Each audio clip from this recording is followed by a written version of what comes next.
This is what I gotta do. I have to make this video really quick so the computer doesn't crash. Even though it's got plenty of room. And it's a solid state hard drive. It's like brand new. She didn't crash. That's why I'm moving over to my new computer. Okay, so here we go. It's Monday, and Debbie made landfall today on Florida's Big Bend at 7 a.m. And I'm only a couple days late. Like, what is this? Thursday now? Wednesday? Here it is. Wednesday's child. Wednesday, 11:42. I'm 2 days late on this. Sorry. The Subaru needed help. Okay, so let me make sure everything's good. Yeah, everything's fine. So here we go, guys. Let's look at the charts. I'm not going to pull this down because I don't want whatever is going on in the background. I don't want this to happen. Okay, I'm going to clear off this window right here. I've cleared. See, even my VPN's not connected. Look at that. How nice I am. Okay, so what we've done here is I have three charts that have to link it all. Okay, it's a conscious world, and what I've got is the three charts.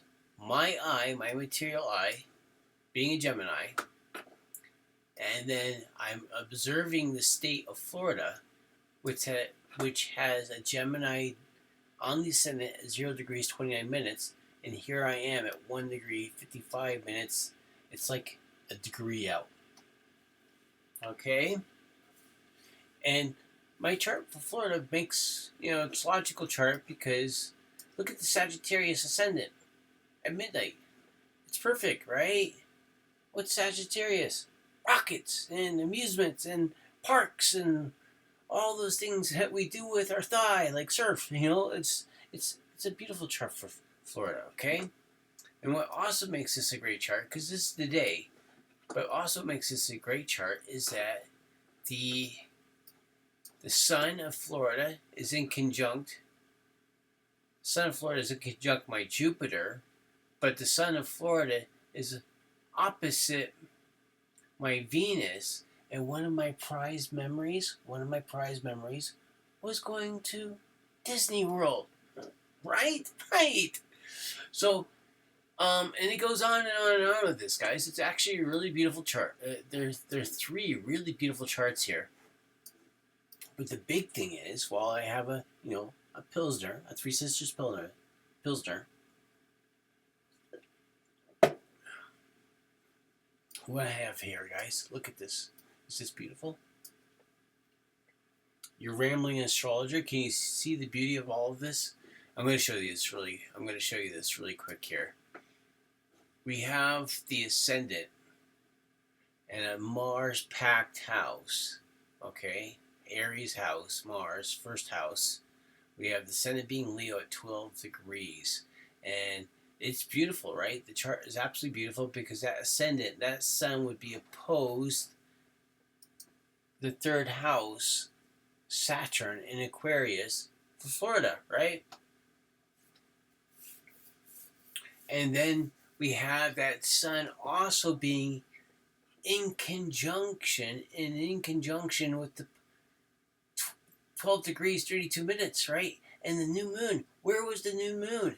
The new moon, which was 12 degrees 33 minutes Leo, according to the Placidica house system. It was Leo. It's in conjunction to the Florida sun, right? There's that stress that happens before the opposition, right? That stress that builds before the opposition to make the opposition what it is. So, I mean, it's a great chart for this, guys. I mean, you guys, when you have the landfall here, I'm gonna bring it up real big for you. And when we have the landfall happening for Big Ben, of Debbie. Debbie's landing on Big Ben. So what we're going to do here is we're going to look at the Aquarius house, the Mars conjunction, but look at the Mars. The Mars is conjunct that 11th house, right? And then, and you have to look at that 9th house of the storm, right? Look, there's the node of fate. But look at look at the look at the Pisces. Look at the Pisces. We have Pisces. This is the monster house. Remember, we have Neptune and Neptune here, and then we have Saturn. You know, where he becomes dissolved in Pisces. But then we have that monster house, that eighth house of monsters, and we have these two, you know, sea monsters, right? Because Saturn's taking a dip in these, and boundaries are being removed by a monster, right? A monster storm. And look at, and as I said before, we have that head of the dragon right there on the cusp. He's right there on the cusp of that. It's a Mars rulership over the Jupiter ninth house. Now this is the big deal, folks, because what's the big deal about all of this is we have this Mercury retrograde that's only hours old. The Mercury retrograde is only hours old. Mercury is probably still stationary. It's probably still stationary there for sure, right?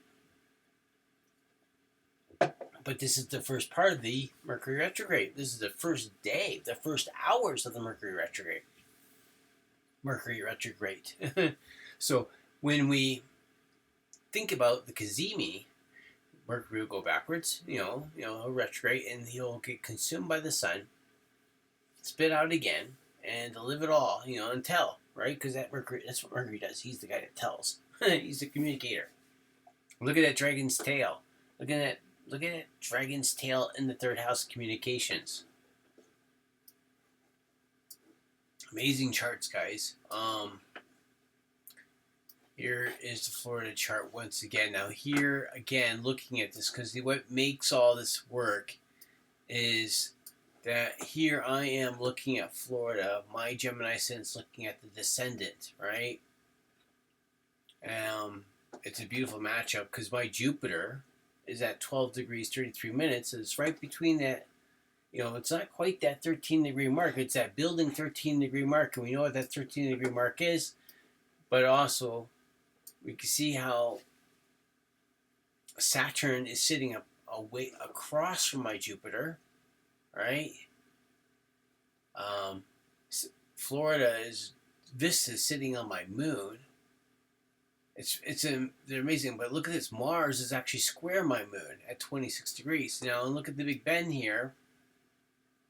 You have to think about Jupiter expansion is sitting on the energy of Aquarius, but there's that Gemini on the 11th house. It's that Gemini communications on the cusp, and Mercury, and then having Mars conjunct, right? And then we have Uranus playing in that Saturn house, but Venus is on the overlap, right? That, all those values, that Venus overlap of Saturn, holy cow, look at that beautiful overlap there. You can see it happening. And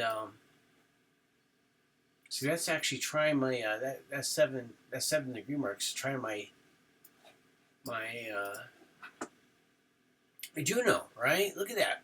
Look at how that 10th house is trying. And I think the other chart links up that way too when you look at that. Because look at the 6 degrees, right? Yeah, 6, that moon. The moon is trying my Juno as well. Isn't that amazing how perfect that is? Look, guys, I hope you're getting something on these podcasts I'm having here. You can see the storm. You can see the earth, water coming into play again. Boundaries are moved. That monster in the 8th house. I hope you can see this. And I find it very special. I find it very special to be alive and to see these events and how they are supposedly linking perfectly up to my chart. I don't know if it's like this for all astrologers, but because I'm the only person around me that does this, that has this compulsion to pull out these supposedly godly events like hurricanes. I'll talk to you soon, guys. All the best to you before my computer blows up. Cheers.